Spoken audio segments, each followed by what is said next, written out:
Áhugi ungs fólks á búskap og landbúnaði mikill hér á landi, líkt og ásókn í nám þessu tengdu ber vitni Það þó ekki þar með sagt að allir þeir sem hafi áhuga taki við búi og hefji búskap, enda getur það ferli verið bæði flókið og kostnaðarsamt. Þarna skiptir þó höfuðmáli að foreldrar eða aðrir séu tilbúnir að víkja fyrir þeim sem yngri eru þegar kallið kemur og það ekki sjálfgefið. Hér í Þistilfirði hefur það þó verið raunin, en hér hefur verið gríðarleg endurnýjun síðustu ár. Hér nú að finna yngsta bændasamfélag landsins og börn á nánast hverjum bæ. Þegar okkur bar að garði á Gunnarsstöðum tók húsfreyjan Sirri á mót okkur með kaffi og nýstektum lummum. Fjölskyldan borðaði saman en fljótlega voru börnin sendin í herbergi og húsbóndin út í fjárhús.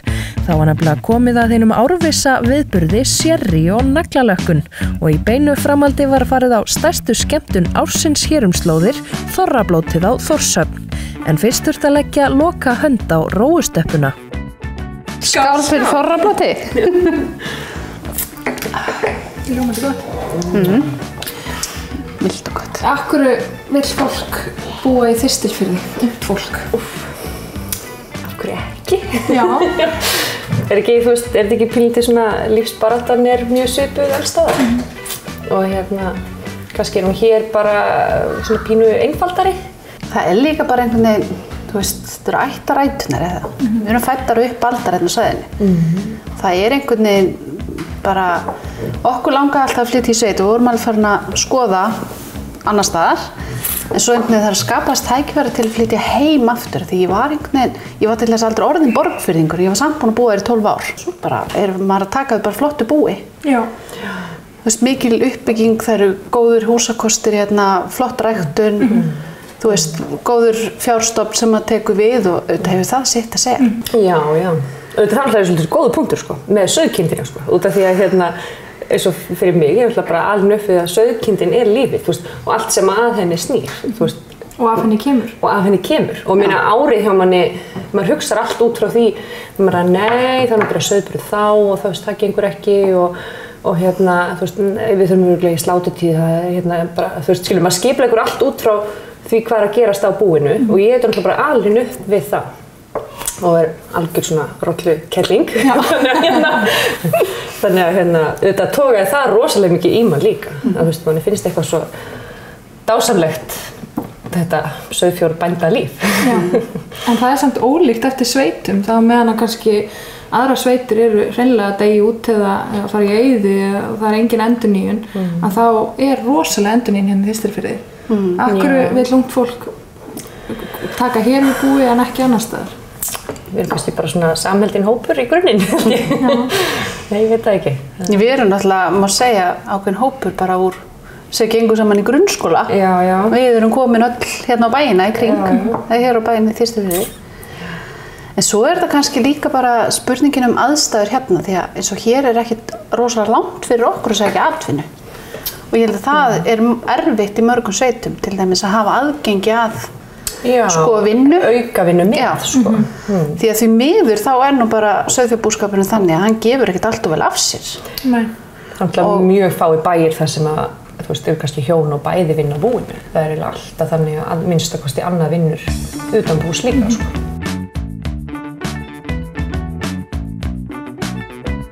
Við höfum mjög góða þjónustu á svæðinu. Þú veist, það snyrtistofa, hárgreiðslustofa, þú veist, það bara, hvað maður að segja, þú veist, svona lúxusþjónustan. Ég meina, við höfum bifvélavestæði og járnsmíðavestæði og eitthvað svona, og trésmíðavestæði, þú veist, ég meina, það einhvern veginn, það öll þjónusta í boði hérna, þú veist, þannig að það mjög flott.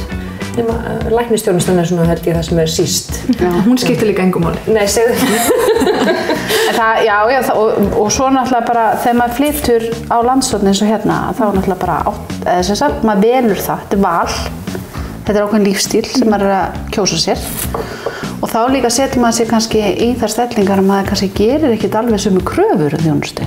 En finnst ykkur fólk svona almennt hafa þetta viðhorf að þú veist, ég meina það þetta eins og segir ykkar eigi val að búa á þessum stað og finnst ykkur fólk þá almennt svona hafa þetta viðhorf? Ég held þetta sé kannski meira bara að fólk hefur eins og til dæmis ef það eitthvað sem þú vilt að sé í gangi. Segjum að þú hafir áhuga á fimleikum og þú myndir óska þess að væri starfandi fimleikafélag hérna, þá er það kannski bara pínlítið svona þitt að stofna fimleikafélag. Þetta er svona, fólk tekur bara það sem það vill að sé í gangi, það bara lætur það gerast. Þannig að hérna, ég held að fólk sé almennt á þeirri skoðun að sko, hver einstaklingur er svo mikilvægur að þú þarft bara að rúlla af stað því sem að sem dæmi að þá hérna voru 3 konur hérna sem fóru í fyrra að keyra yfir til Vopnafjarðar til að spila blak og því var ekki verið neitt kvennalið hérna í blaki. Og þær voru svo upprifnar og fóru með þeim á öldungamót og eitthvað og það var svo skemmtilegt að þær bara ákvaða að peppa bara upp, bara stelpur, nú bara spilum við blak. Og hérna, og það var bara stofna blaklið og smala saman ýmsum konum sem aldrei höfðu spilað blak og sumar höfðu eitthvað prófað og fengi bara þjálfari og bara gert alvöru og núna erum við búin að vera með stærri æfingar 2 í viku, nú verðum við með vetur og við erum svona 12 og vorum með þess að 19 núna á síðustu æfingu, skilur. Þú veist, í svona litlu samfélagi þá eru þetta margar konur saman á æfingu bara mjög flott, sko. Halló, já, eða ekki. Þið sagði að þorrablótið væri bara hápunktur. Já, ársins. Svona myndast svona fiðringur í bænum þegar það fer að líða blótið. Gerir það. Já, algjörlega. Og er þetta alveg, fylgir þetta með, sherry og naglalag? Sherry og naglalag, já, þetta var sko rauninni svona fyrri ábúðendur í þessu húsi. Þetta fylgir húsinu? Já, þetta fylgir eiginlega húsinu, sko. Það hérna... Ég erði þetta bara. Já, síðan bara þegar að Sirri kom hérna, þá gerðum við bara kröfu, er ekki naglalökkun hjá þér eða? Þannig við sendum bara bændurnar okkur í húsin, þeir sjáum að klára þarna úti og við bara höfum að nota það. Æðislegt, ef við ekki bara skála einu sinni? Ef að skála Sherry og djús. Og djús. Naglalakka. Já, nákvæmlega. Skál. Komið með naglalag með ykkur stelpur? Já.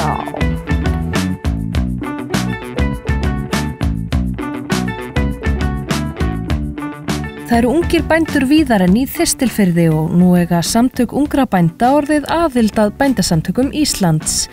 Á Breiðalæk á Barðarströnd býr lítil fjölskylda sem sagði okkur frá sínum hugmyndum framtíð í sveitinni. Og ef við vorum ekki búin að segja það fyrr þá segjum við það núna. Íslenskir bændur eru höfðingjar heimasækja og alltaf fær maður eitthvað með kaffinu. Í þetta skiptið var það hjónabandsæla.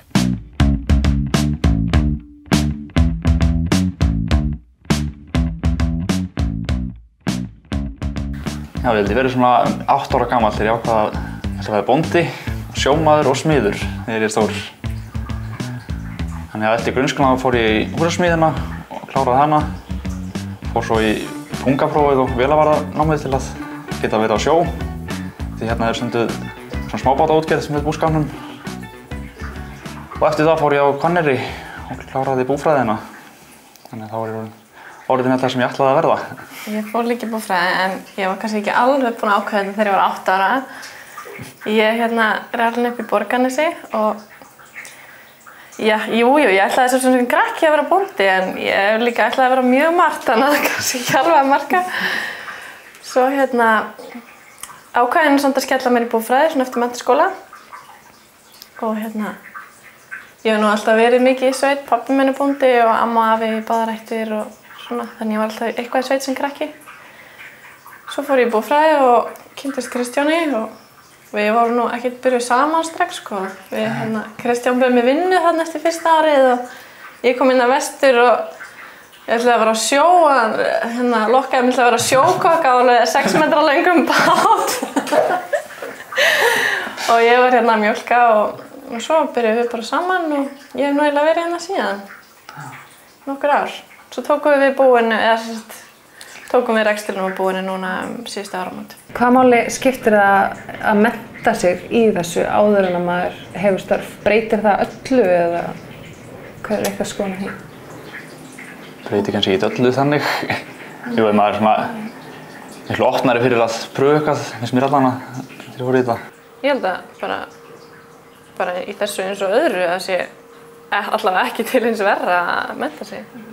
En hvernig finnst ykkur, nú eru þið hér og þið þurfið að fara smá leið til þess að sækja ykkur þjónustu og hér getur verið snjóþungt. Hvaða kröfur gerið þið?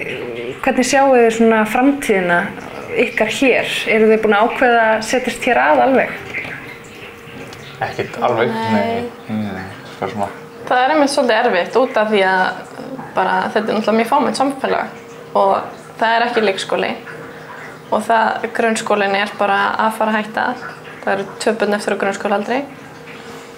Þannig að mér finnst það ekki spennandi að senda barn yfir heiði yfir á Patreksfirði í skóla. Þannig að það eiginlega kemur svolítið í ljós, svona kannski bara næstu árum, hvað við myndum gera. Ef það kemur fullt af fólki í sveitina hlutur þá Já, þannig að Þið auglýsið hér með eftir fólki. Já. Við þurfum ekkert endilega að hafa hérna bíó í næsta húsi eða þú veist endalaust af veitingastöðum eða hitt og þetta eða strætó en kannski að hverjum þjónusta eins og læknisþjónusta og vegir og skóli sé á svæðinu. Er það ekki eitthvað sem allir Íslendingar óháð búsetu ættu að geta haft aðgang að? Jó, manni finnst það nú eitthvað. En hvað finnst ykkur svona ímynd hins íslenska bónda? Hver myndið þið segja hún væri ef þið ættu að fagboleira það? Einhverju svona gamlir kallar í... Flugskiptur svona... Í flugskiptur. Já.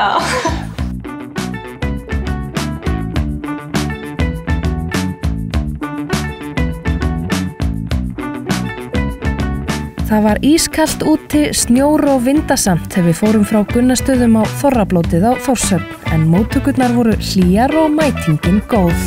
Góða kvöldi, gleðilega Þorra. Get inn í því, ég bara hérna. Það er vilja góð. Hann er óætur.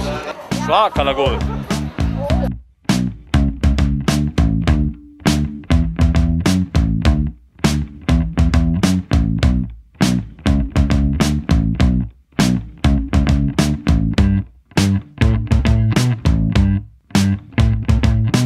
Ægilega gott. Komum með söðakjamman. Herramannsmatur.